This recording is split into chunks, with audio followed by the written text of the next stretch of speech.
Welcome sa Dries TV. Kung interesado ka sa ganitong news, huwag kalimutang isubscribe ang ating YouTube channel. Maraming salamat! Welcome back again sa ating YouTube channel mga kakimpaw, and sa update natin ito ang pag-uusapan natin ay tungkol sa mga importanteng kaganapan kina Kim and syempre kay Paolo Avellino. Pero bago po ang lahat, maraming salamat sa inyong patuloy na pag-support at pagsubaybay sa mga daily update natin. Kaya naman bilang pasasalamat, narito po ang ilang napili kong komento patungkol ito sa naging previous update. Una komento mula po ito kay Ginang Arlene Cassis. Sabi niya baka totoo sa Paris mag-training si Kim Dries. Baka yung role niya ay isang fashion model, tapos si Paolo yung parang bodyguard niya. Di ba may movie ang pamagat ay The Bodyguard?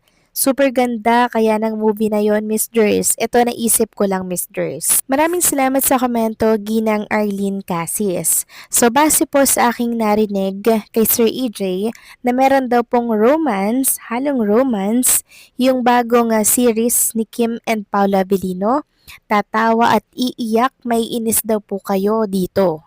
So parang yung role ata ni Chunita Princess dito ay may pagka-action. I don't think so mga kakimpaw kung final na po yung ating mga naririnig tungkol sa gagawin ni Kim and ni Paulo Avellino. So pwede ring fashion model mga kakimpaw since magaling naman talaga si Chunita Princess magdala po, 'di ba?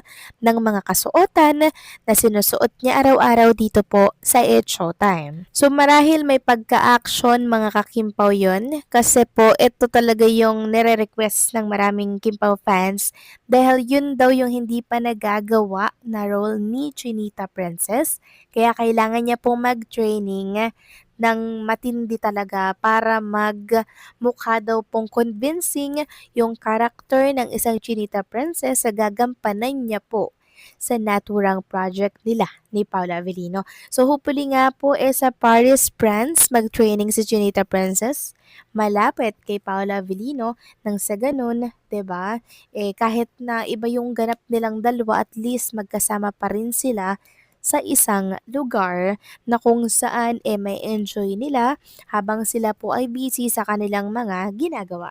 So ito'y manifesting lang din naman natin mga kakimpaw kasi hindi po nila sinasabi kung saang bansa, saang lugar ba nagte-training si Chinita Princess. Kaya mas lalong nako-curious yung mga netizen, 'di ba? Kaya hopefully malaman din natin sa mga susunod na araw kung saan ba talaga, 'di ba? So maraming salamat sa komento, Ginang Arlene Cassis. God bless po and mabuhay kayo. Next comment, wala naman po kay Ginang Norma Cole. Sabi niya, "Hi mga bashers, musta na kayo? Ano ang nakikita nyo ngayon? Mga blessings sa idol namin. Anong putak-putak nyo ngayon? Naiinggit kayo kasi grabe ang natanggap nilang blessings. Kasi ang mga idol namin ay mga taong mapagpakumbaba. Mababait, nasa kanila ang mga katangian na dapat pamarisan. Sila ang modelo sa mga kabataan, kaya kayo bashers, hanap kayo ng matitinong trabaho, iwanan nyo ang pambabash. Dahil di nyo matitinag ang Kimpaw kahit anong gawin nyong paninira sa Kimpaw. Ipaglaban na namin sila, mahal namin sila. Good evening, Dres, and God bless as always, Kimpaw hanggang dulo. March 16 ng Di Alibayas. Tama kayo dyan, Ginang Norma Col. Yung mga bashers, hanggang dyan lamang po yan. 'Di ba? Kasi yung binabatikos nila, mas lalo pong binibigyan ng blessings. Kaya sana lang tantanan na po nila si Kim and si Paolo Avellino dahil kahit anong paninira at pamabatikos po ang gawin nila, hindi po nila matitibag or matitinag ang Kimpaw. So maraming salamat sa komento, Ginang Norma Col. God bless po sa inyo and mabuhay kayo. So ito na nga, pag-usapan na natin ng mga balita po na nakalap natin. Sa gabing ito, tunahin na nga natin pag-usapan ng tungkol nga dito sa makakatrabaho po ni Chinita Princess sa kanyang bagong project. So ito na po, may post si Carlos Miguel. Sabi niya, sa lahat ng Easter egg ni EJ about Kim Pao, for what I understand, wala siyang sinabi na para sa solo project yung training ni Kim for 2 weeks for a major project. She has to be back for the world tour. Yung Kim Pao project ay romance drama, quiet at marubdob. Ano tingin nyo? So yes, tama po si Carlos Miguel. Hindi po solo project yung gagawin ni Kim dito, kundi kasama niya po si Paula Avellino. So may pagka-romance, drama, and talagang matindi po yung kanilang upcoming project. Kaya nakaka-excite mga kakimpaw.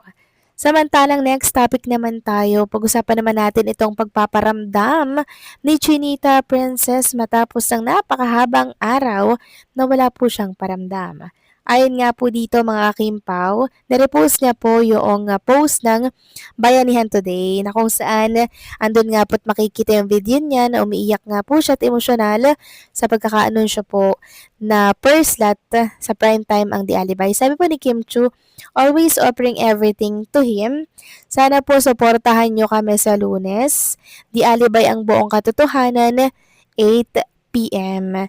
So, napaka down to earth talaga ni Chinita Princess. Inaalay niya daw itong lahat doon sa Diyos na lumikha. At nakikiusap po si Kim Chu na sana suportahan daw natin silang dalawa ni Paula Avellino para po dito sa The Alibay. And maging si Paula Avellino mga kakimpaw talaga naman pong kahit busy, nagpo-promote na din po siya ng The Alibay sa kanyang mga social media account. Sabi nga nila abay napilitan si Paula Avellino na magsipag sa pagpo-promote dahil first slot sila sa prime time.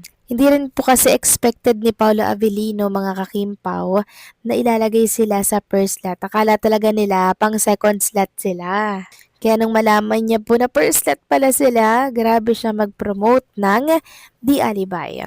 Samantalang next topic naman tayo, pag-usapan naman natin ang tungkol dito kay Coco Martin na kung saan in-interview nga po siya ni MJ Felipe. And nakakatuwa lang dahil maging si Coco Martin all out support din po sa The Alibay at sabi niya nga ay sana daw suportahan natin ang The Alibay ni Kim and Paula Avellino dahil talagang pinagpaguran and pinaganda daw talaga ito na ni Kim and Paula Avellino and syempre ng ABS-CBN. Pinaghandaan daw ito mga kakimpaw. Nakakatuwa lang kay Coco Martin, 'di ba mga kakimpaw?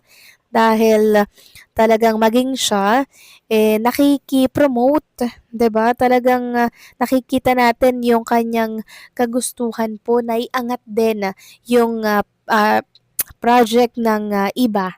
'Di ba? Yan yung nakakatuwa sa kapamilya. Talagang nagtutulungan sila pataas, hindi sila naghihilahan. Kaya marahil si Kim and Paula Avellino very thankful kay Coco Martin. Samantalang next topic naman tayo, pag-usapan naman natin ang tungkol dito kay Paula Avellino. So ang last kasi na nakita nating post ay parang 19 hours ago or 20 hours ago. So wala pa siyang panibagong post mga kakimpaw.